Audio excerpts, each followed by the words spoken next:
Welcome to the tech academy. आज का जो टॉपिक है बेटा वो है IT 402 का कम्युनिकेशन स्किल यूनिट 1 का पहला चैप्टर। ये जो टॉपिक है same topic communication skills first class 9th में भी आता है आपका, और यही टॉपिक क्लास 10th में भी आता है, बस ये स्किल सेकंड हो जाता है। जो बच्चे 2024-25 में बोर्ड के एग्जामिनेशन सभी देने वाले हैं उनके लिए टॉपिक 2 नंबर का आएगा। बहुत इंपॉर्टेंट टॉपिक है, अच्छे से समझेंगे इस टॉपिक को। और इसमें जो इंपॉर्टेंट टर्म्स होने वाले हैं वो हम 3 टर्म्स बहुत इंपॉर्टेंटली समझेंगे। मेथड्स ऑफ कम्युनिकेशन कौन कौन से होते हैं, 7 C's ऑफ कम्युनिकेशन कौन कौन से हैं, और बैरियर्स ऑफ कम्युनिकेशंस कौन कौन से होते हैं। तो सबसे पहले अगर मैं कम्युनिकेशन की डेफिनेशन की बात करता हूँ तो कम्युनिकेशन का जो वर्ड है वो है कम्युनिकेट से निकला हुआ, और ये लैटिन वर्ड है बेटा, ठीक है, जिसका मतलब होता है शेयर। 1 नंबर का क्वेश्चन पूछा जा सकता है इससे भी। It is a process of creating sharing idea information views facts feelings from one person और ग्रुप टू अनदर। मतलब एक व्यक्ति भी हो सकता है, एक से ज़्यादा व्यक्ति भी हो सकते हैं, ग्रुप भी हो सकते हैं अपनी बात को दूसरों से कहने के लिए। तो कम्युनिकेशन बेसिकली स्टार्ट होता है 2 वे प्रोसेस से, और it involve sender and A receiver. इसमें एक सेंडर होना चाहिए, एक रिसीवर होना चाहिए, और इसे इफेक्टिव बनाने के लिए दोनों पार्टीज़ के बीच में एक अच्छा खासा एक्सचेंज इन्फॉर्मेशन होना चाहिए। मेथड्स ऑफ कम्युनिकेशन की बात करें बेटा तो verbal, non verbal, visual communication. इसे एलिमेंट्स ऑफ कम्युनिकेशन मत समझ लीजिएगा, बहुत सारे बच्चे एलिमेंट्स ऑफ कम्युनिकेशन समझ लेते हैं, वो अलग होते हैं, ठीक है। ये मेथड्स ऑफ कम्युनिकेशन है, 3 होते हैं, वर्बल, नॉन वर्बल और विजुअल कम्युनिकेशन।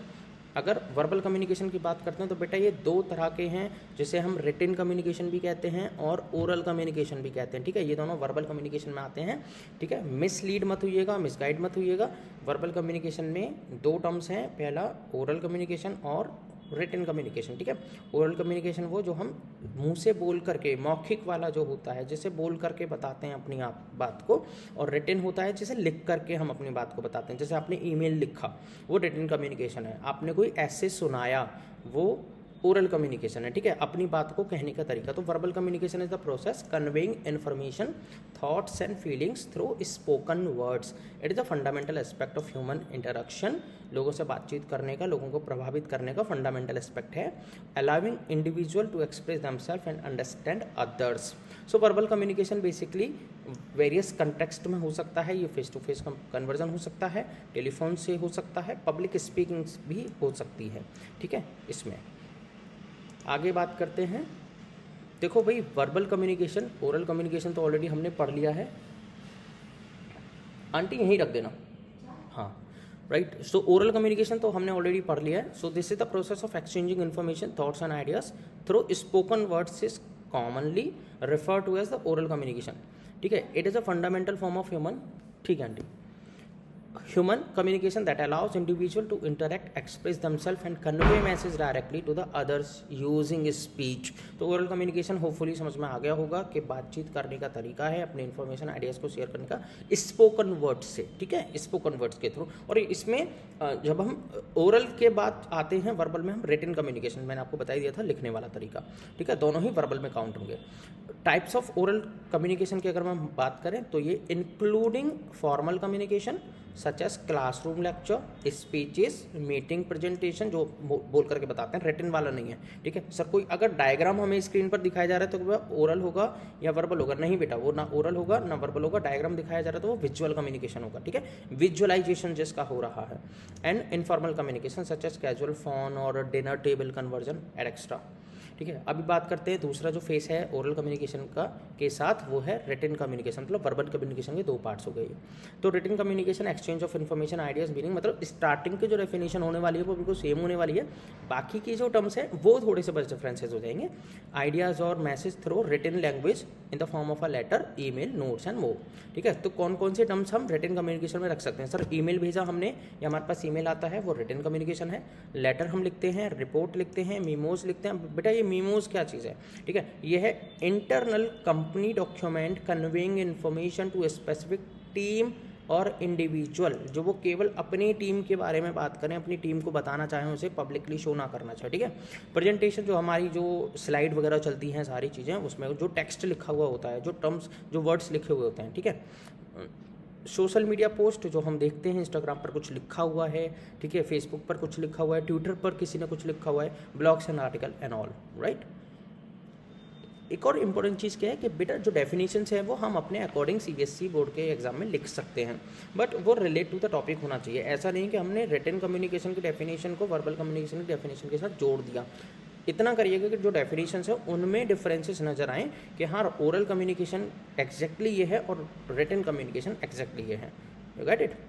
सो अभी बात करते हैं बेटा नॉन वर्बल कम्युनिकेशन की। तो non verbal communication is the transmission of information without using word, जिसमें हमें बोलने की ज़रूरत ना हो, उसमें हमारे फेशियल एक्सप्रेशन से चीज़ों को समझा जाए, हमारी बॉडी लैंग्वेज को समझा जाए, हमारे पोस्चर्स को और बिहेवियर से बातचीत हो। ठीक है, कोई बच्चा अगर रूठा हुआ है तो उसका बिहेवियर देखेंगे, कोई व्यक्ति बैठा हुआ है साइलेंटली बैठा हुआ है तो उसका पोस्चर्स कैसा है। ठीक है, बॉडी लैंग्वेज, कोई व्यक्ति शरारती है तो उसकी बॉडी लैंग्वेज बताती है कि ये इधर उधर उछल रहा है, ये कर रहा है। ठीक है, और फेशियल एक्सप्रेशंस, किसी का शर्माना, एंग्री फेसेस, ये भी बहुत सारी चीज़ें इन्फॉर्मेशन को शेयर करते हैं। You got it.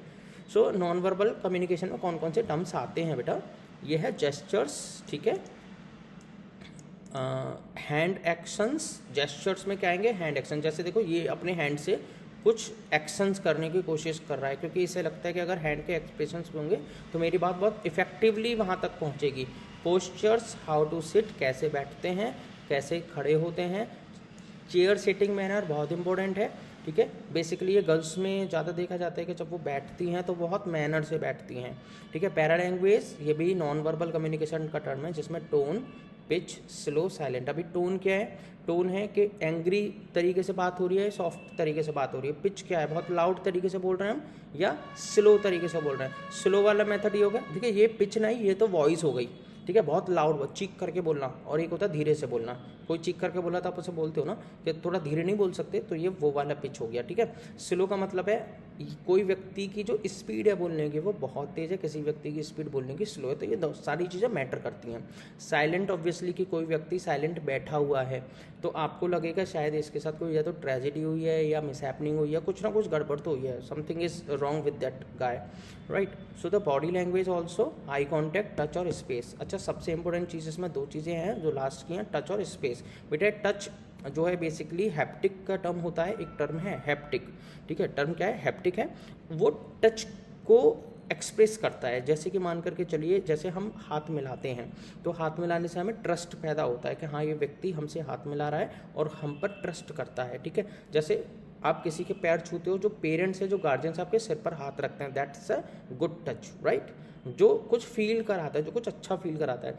And what about the space, space is the ये वो स्पेस है कि जब हम एक अपने बड़ों से बातचीत करने में एक स्पेस रखते हैं। जैसे मुझे ये बात इनसे नहीं कहनी है, ये वाली बात मैं केवल अपने फ्रेंड से बोल सकता हूँ, और ये वाली बात मैं इस व्यक्ति से तो बिल्कुल ही नहीं कह सकता, इस व्यक्ति से मुझे ये वाली बात दूर रखनी है, कहीं मेरे मुंह से निकल जाएगी तो गड़बड़ हो जाएगी। तो ये वो स्पेस है, हम एक्चुअली एक दूरी रख रहे हैं इन्फॉर्मेशन की। ये आपसे दूरी नहीं है, बेशक ज़रूर आपके पास आप बिल्कुल 4 व्यक्तियों के बीच में बैठे हैं, लेकिन कुछ बात आप केवल 2 व्यक्तियों को बताने वाले हैं, बाकी 2 या 3 को नहीं बताने वाले। तो ये वो स्पेस है। फेशियल एक्सप्रेशंस की बात करें तो बेटा अब यहाँ पर देख रहे होंगे जो फेशियल एक्सप्रेशन है, इसमें व्यक्ति बोलता नहीं है लेकिन उसके फेस को आइडेंटिफाई किया जा सकता है। ठीक है, can convey emotion such as anger, excitement, sadness and confidence. Body language की बात करें तो बेटा बॉडी लैंग्वेजेस देखो, सभी बॉडी लैंग्वेजेस अलग अलग कुछ ना कुछ कहती हैं। Include posture, fidgeting, crossing arms and picking at nails. ये सारी चीज़ें कुछ ना कुछ बताती हैं। ठीक है, पिकिंग एट नेल्स का मतलब है नेल्स को चबाना, इसका मतलब वो कन्फ्यूज़न में है, थोड़ा डरा हुआ है। जेस्चर्स स्क्रीन पर बहुत सारे मैंने बनाए हुए हैं, यहाँ पर विजिबल बॉडीली एक्शंस हैं दैट कम्युनिकेट मैसेज, जो किसी ना किसी मैसेज को बताते हैं। जैसे ये बताती है कि बिल्कुल नहीं करना है, ये बताती है कि क्या हुआ, ठीक है, ऑफेंड फील हो रहा है, ये ट्रस्ट का फील हो रहा है, बाउंडेशन का, ये भी बताता है कि समथिंग सी लाइक्स, राइट। सो ये हमारे जो फिंगर्स वगैरह से किए हुए एक्शंस हैं एंड ऑल। अब बात करते हैं बेटा हम हैप्टिक की। तो बेसिकली हैप्टिक क्या है? Communication bye touch which can convey care and concern, right. हमारा खुद का टच, जैसे हम ग्रैंड मदर या ग्रैंड फादर के हाथों में वैसलीन लगाते हैं तब उनको टच करके देखते हैं कि उनके हाथ कितने रफ हो रहे हैं। हम अपनी स्किन पर कोई क्रीम वगैरह या लोशन लगाते हैं तो वी फील दैट कि अब कितना निरस हो गई है हमारी स्किन, राइट। एक छोटा बच्चा अपने फादर की उंगली पकड़ करके चलता है तो फादर फील्स दैट कि मेरा बच्चा अब कहीं नहीं जाने वाला, सी और he trust on me, right.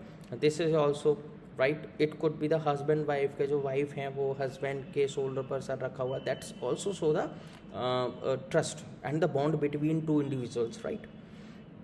Appearances also, ये सभी बेटा नॉन वर्बल हैं। हम अपने आप को देखते हैं, अपने आप से बातचीत करते हैं, and you better knows that can leave a last impression on the others, कि हम अच्छे लग रहे हैं नहीं लग रहे हैं, राइट।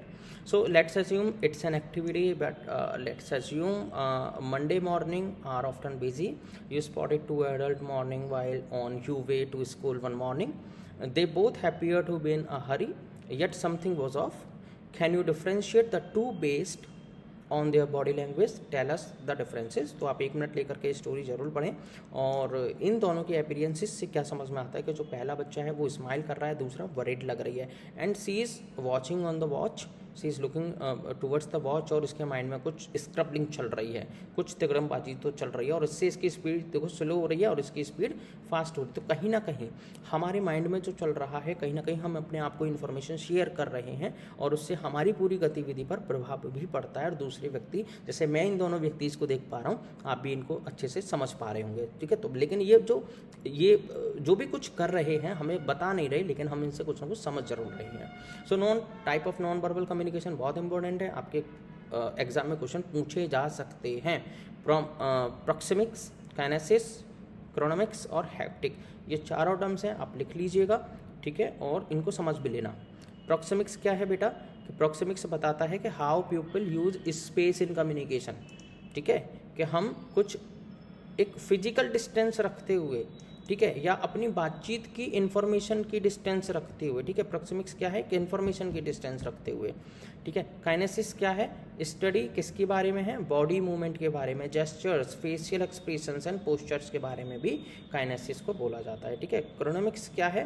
क्रोनोमिक्स स्टडी करता है हाउ टाइम इज परसीव्ड, हम अपनी बात को कहने में कितना टाइम लगा रहे हैं, हमने क्या प्रिपरेशन की है, हमारा कम्युनिकेशन कैसा रहा है, हमारा टाइम मैनेजमेंट कैसा रहा है, हमारी पंक्चुअलिटी कैसी रही है, ठीक है। तो ये क्रोनोमिक्स है।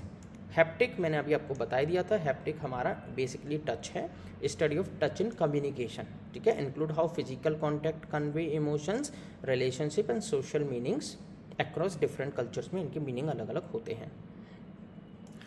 क्रोनोमिक्स मैंने ऑलरेडी डिफाइन कर ही दिया है, हैप्टिक भी डिफाइन कर दिया, right. This is the warm up. Verbal communication refers to the communication that make uses of language and expressing ideas और इमोशन। आप यहाँ से डेफिनेशंस भी बना सकते हैं।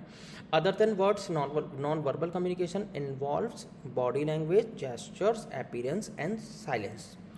The sign and signals we convey to other using our personal and social space are referred to a proxemics, ठीक है। तो ये definitions you can also take the screenshot of this and you can make the definitions from them.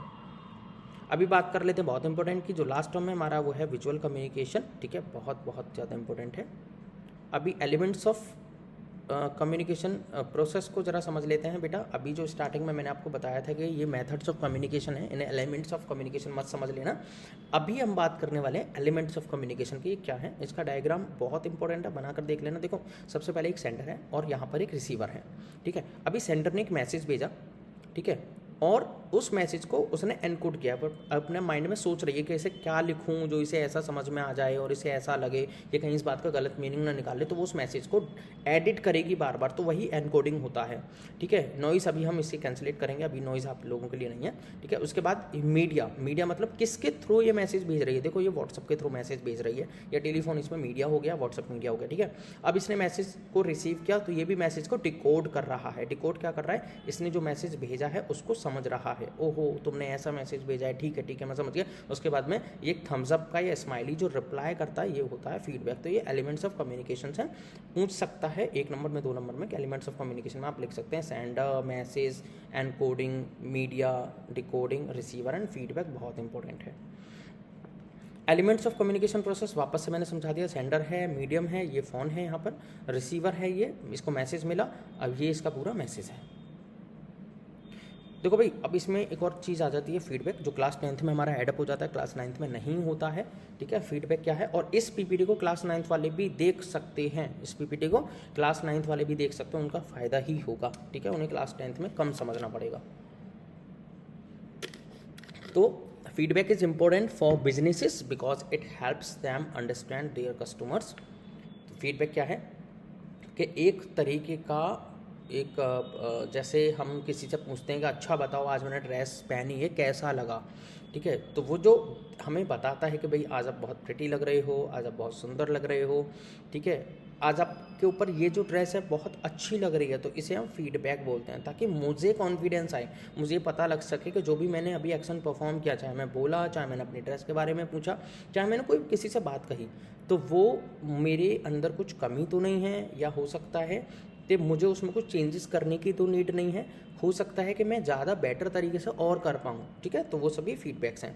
Improve their product and services and identify areas for improvements, जिसमें कुछ improvements करने की need हो, उससे हमें फीडबैक से पता चल जाता है। Feedback can also help business identify betterness और डिले इन देयर प्रोसेस। कि भाई देखो, जो फीडबैक है इससे एक तो आसानी ये होती है कि जो भी हम काम कर रहे हैं उसके बारे में हमें पता चल जाता है कि हम कितना अच्छे से कर रहे हैं, क्या किस में और अच्छे से करने की नीड है। ठीक है, provide motivation, improve performance, always attentive. हम कभी कभी ऐसा भी होता है दूसरे लोगों को मोटिवेट करने के लिए भी कुछ ना कुछ बोलते रहते हैं, इम्प्रूव करने के लिए भी बोलते रहते हैं, वो भी फीडबैक के अंडर ही आता है। वाई फीडबैक मैटर्स, क्योंकि देखो भाई ये इंपॉर्टेंट स्किल है। ठीक है, फीडबैक वही दे पाता है जो मैसेज अच्छे से समझता है। ठीक है, जिसको उस टॉपिक के बारे में नीड होती है। वॉइस योर ओपिनियन, आप जो कहना चाहते हो वो आप कह सकते हैं कि आपको ये चीज़ अच्छी लगी, बुरी लगी, आपको इन लोगों के बारे में अच्छा नहीं लगा या अपने बारे में अच्छा नहीं लगा, ये भी बोलकर आप बता सकते हैं, या इसे आप लिख कर भी बता सकते हैं। भाई देखो, फीडबैक ज़रूरी नहीं आप बोल करके बताएं, आप लिख कर भी बता सकते हैं।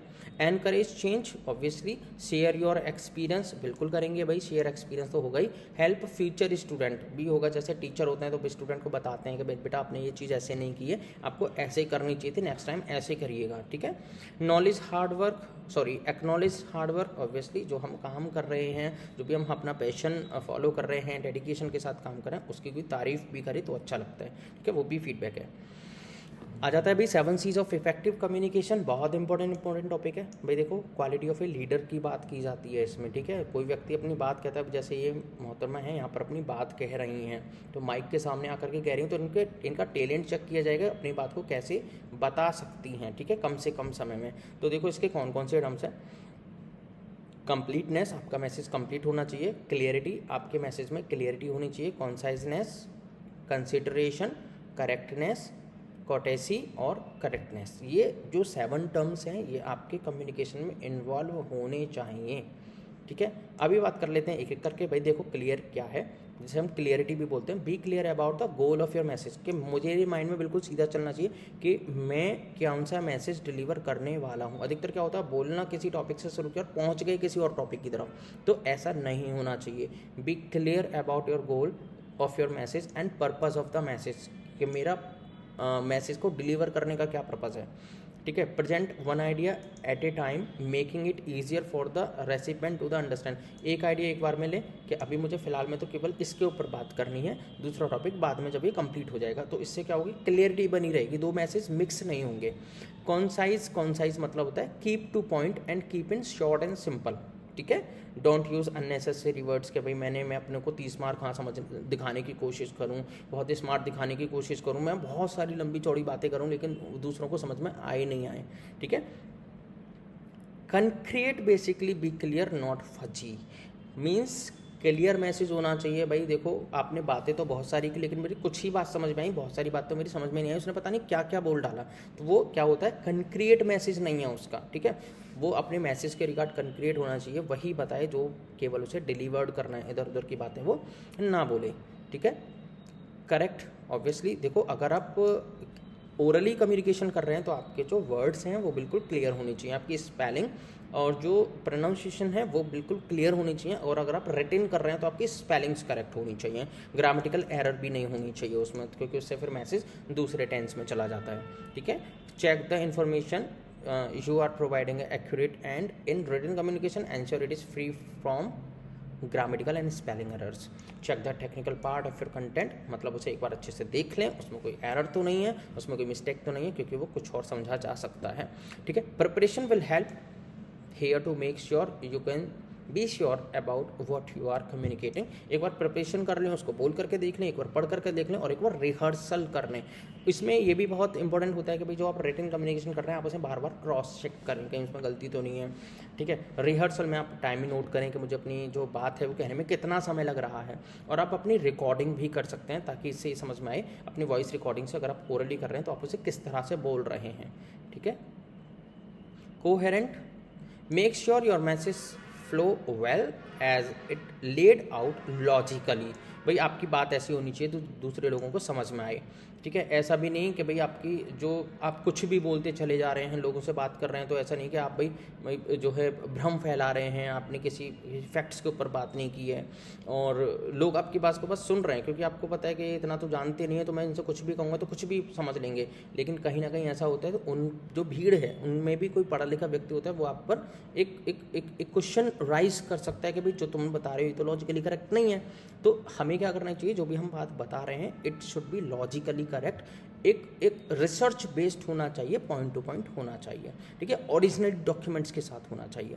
कंप्लीट मीन्स हमें अपना मैसेज देखो कंप्लीट करना चाहिए। ऐसा भी नहीं कि हमने बोलना शुरू किया और मेरा टाइम खत्म हो गया, मेरा मैसेज ही आधा रह गया। तो अगर हम 7 C's को फॉलो करेंगे तो हमारी प्रिपरेशन भी हो जाएगी, प्रोनाउंसिएशन भी करेक्ट होगा, स्पेलिंग एरर्स भी खत्म हो जाएंगी और मेरा मैसेज ऑन टाइम भी खत्म हो जाएगा, ठीक है। आगे बात करते हैं कॉर्टियस। बेसिकली क्या है, your message should be polite, friendly, professional, open and honest. आप मैसेज तो बता रहे हैं लेकिन चीख करके बता रहे हैं, क्योंकि वो आपकी बात सुन नहीं रहे हैं। क्यों नहीं सुन रहे हैं, क्योंकि आप पहले से ही अपने मैसेज में 7 C's इन्वॉल्व आपने नहीं किया, आप इधर उधर की बातें कर रहे हैं, आपने लॉजिकली बातें नहीं की, आपने अपने मैसेज को कंप्लीट लेकर तो स्टार्टिंग से कहीं और से आए थे, अब कहीं और किसी और टॉपिक पर मूव ऑन हो गए, तो उससे क्या होगा, इंटरेस्ट खत्म हो जाता है रिसीवर्स का, वो डिकोडिंग नहीं कर पाता है। आप बहुत तेज़ तेज़ बोल रहे हो, वो कह रहा है भाई थोड़ा सा स्लो बोलो, मैं आपकी बात समझ नहीं पा रहा हूँ, लेकिन फिर भी आप अपनी धुन में लगे पड़े। तो ये क्या है कि अपनी मैसेज को 7 C's से कंप्लीट करें, उसमें पोलाइटनेस हो, फ्रेंडनेस हो, ठीक है, प्रोफेशनल तरीके से करें, ठीक है। Think about your message from the recipients point, दूसरे के नज़रिए से भी देखना बहुत इंपॉर्टेंट है। बैरियर्स आ जाते हैं भाई, देखो यही सारी चीज़ें होती हैं। तो बैरियर्स केवल सेंटर के साथ ही नहीं होता, रिसीवर के साथ भी बैरियर्स हो सकते हैं। तो बैरियर्स टू इफेक्टिव कम्युनिकेशन में 4 टर्म्स हमने लिए। पहला semantic barrier, psychological barrier, organisational barrier और पर्सनल बैरियर। ये 4 हैं, आप लिख करके प्रैक्टिस कर लेना। सिमेंटिक बैरियर क्या है, बैडली एक्सप्रेस्ड मैसेज, गलत तरीके से बताया हुआ मैसेज, बुरे व्यवहार से बताया हुआ मैसेज, ठीक है। सिंबल विद डिफरेंट मीनिंग्स, ऐसे सिंबल इस्तेमाल किए जिनके डबल मीनिंग्स हो सकते हैं या जिनके कोई और मीनिंग्स हो सकते हैं, ठीक है। फॉल्टी ट्रांसलेशन, गलत ट्रांसलेट कर दिया मैसेज को। अनक्लियर्ड अजम्पशन, ठीक है, बताया तो कुछ था समझ कुछ लिया। टेक्निकल जार्गन क्या होता है, 4 लोगों के बीच में बातचीत हो रही है, ठीक है, और उन्होंने अफवाहें फैलानी शुरू कर दी। जैसे टेक्नोलॉजिकली तरीके से भी जो है अफवाहें फैल जाती हैं, आपने देखा होगा यूट्यूब पर, फेसबुक पर बहुत फेक न्यूज़ आ जाती हैं, तो वो भी बैरियर है, सही इन्फॉर्मेशन लोगों तक नहीं पहुँचना। Body language and gestures decoding, खड़ा हुआ ठीक से नहीं है, लोगों का ध्यान उस पर जा रहा है, उसके कपड़े में कुछ लगा हुआ है, ठीक है, तो वो बॉडी लैंग्वेज भी है, जेस्चर्स भी है, शर्मा रहा है, गर्दन नीचे करके बोल रहा है, तो भी वो बैरियर्स है। लोग उसके एक्शंस पर ध्यान देंगे rather than to listen the voice of that person. Psychological बेटा, प्रीमैच्योर इवैल्यूएशन, पहले से ही अपने मन की धारणा आपने बनाई हुई है, कोई आपको बता रहा है तो अपने मन में क्या कह रहे हो, मुझे और फालतू बता रहा है, तो उससे ज़्यादा तो मुझे पता है, लेकिन वो सारी चीज़ों से गलत पता है, ठीक है। Lack of attention, teacher classroom में पढ़ा रहा है लेकिन आपका दिमाग किसी मूवी में चल रहा है, या सुबह की किसी टीचर ने पिटाई लगा दी किसी स्टूडेंट की, तो बस उसी का गुस्सा दिमाग में चल रहा है, दूसरे टीचर की बात नहीं सुन रहा, तो ये भी साइकोलॉजिकल बैरियर है, अपने साथ होने वाली घटना है, ठीक है। लॉस बाय ट्रांसमिशन और पुअर रिटेंशन, भाई देखो जो है सामने वाला जो टीचर है वो नया आया है या फिर मेरी बस्ती में कोई या मेरी सोसाइटी में कोई नया व्यक्ति है, वो साउथ से बिलोंग करता है फॉर एन एग्जांपल, ठीक है, लेकिन उसकी जो लैंग्वेज है मेरी लैंग्वेज में थोड़ा सा अंतर है, मैं उसकी बात ठीक से समझ नहीं पाता, तो वो भी एक साइकोलॉजिकल मतलब भ्रम है कि भाई ये देखो, ये तो मैं तो बहुत हाई कास्ट का व्यक्ति हूँ, ये बहुत पुअर कास्ट का व्यक्ति है, मैं इससे बात क्यों करूँ। आपने देखा भी होगा जो सड़क पर लोग बैठे हुए होते हैं हम उनसे कभी बातचीत करना पसंद नहीं करते, तो ये क्या है, अगर वो हमसे कुछ कहना भी चाहते हैं तो हम दूर से भगा देते हैं, चलो चलो मेरे पास समय नहीं है। क्यों? बिकॉज ये भी हमारा साइकोलॉजिकल बैरियर है कि हमारी जो सोशल इमेज है वो कहीं ना कहीं जो है ख़राब हो जाएगी। एक टर्म और है डिस्टर्ब, भाई मैं पहले से ही मेरा मूड ख़राब है, मैं तुमसे बातचीत नहीं करना चाहता, तो ये भी अपना ही खुद का एक साइकोलॉजिकल बैरियर है, ठीक है। ऑर्गेनाइजेशनल बैरियर की बात करें तो भाई ये वो चीज़ है जो ऑर्गेनाइजेशन से प्रोवाइड होती हैं हमें ये समस्याएं, जैसे ऑर्गेनाइजेशन पॉलिसीज़ कि आपको 9 घंटे काम करना है, पहले 7 घंटे था, अब आपको 9 घंटे काम करना है, रूल्स एंड रेगुलेशन उसी के अंडर आ जाते हैं, ठीक है। स्टेटस, आप काम तो बहुत अच्छा कर रहे हैं लेकिन बॉस आपकी तारीफ नहीं कर रहा, पता नहीं क्यों, ठीक है, वो भी ऑर्गेनाइजेशनल बैरियर है। कॉम्प्लेक्सिटी इन ऑर्गेनाइजेशन स्ट्रक्चर कि भाई मुझे यहाँ के लोगों का काम करने का तरीका पसंद नहीं आता, एक दिन में इतना टारगेट देते हैं कंप्लीट करने के लिए, ये पॉसिबल ही नहीं है, ठीक है, इस तरह से। ऑर्गेनाइजेशनल फैसिलिटीज़, ठीक है, कि आपको पूरे 5 से 6 घंटे में केवल 5 मिनट का ब्रेक मिलेगा, उसके बाद में फिर आप ब्रेक ले सकते हैं, तो रेगुलर 5 आवर्स तक आपको ब्रेक ही नहीं है, तो ये सारी चीज़ें, ठीक है। और पर्सनल बैरियर भैया हमारे खुद के होते हैं, fear of challenge of the authority, मैं उस बड़े व्यक्ति से बात ही नहीं करना चाहता, मेरे अंदर खुद का डर बैठा हुआ है, ठीक है, मैं इस व्यक्ति से बात नहीं करना चाहता, मेरे मामा जी आ जाएंगे, बहुत गुस्से वाले व्यक्ति हैं, मैं उनके सामने बात ही नहीं करूँगा, ठीक है, ऐसा कुछ।